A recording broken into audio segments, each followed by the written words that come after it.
নমস্কার মাননীয় উপাধ্যক্ষ মহাশয়, আপনার মাধ্যমে সংশ্লিষ্ট পূর্ত দপ্তরের ভারপ্রাপ্ত মন্ত্রী মহোদয়ের কাছে আমার আবেদন, খানাকুল বিধানসভার দ্বারকেশ্বর নদীর ওপর, বিশেষ করে এটা ঠাকুরানীচক অঞ্চলের অন্তর্গত ধোপাঘাট কংক্রিটের ব্রিজটি 2021 সালের বন্যার পর থেকে অর্ধেক ভাঙা অবস্থায় ঝুলে রয়েছে।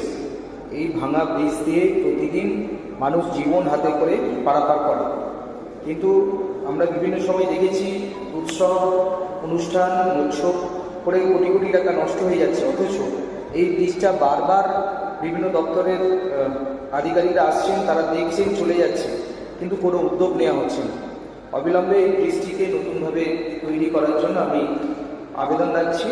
সেই সঙ্গে নন্দনপুর রথতলা থেকে মারোখানা অঞ্চলের বউবাজার পর্যন্ত প্রধানমন্ত্রী গ্রামীণ সড়ক যোজনার রাস্তাটিকে নতুনভাবে রিপেয়ার করার জন্য আমি আবেদন রাখছি।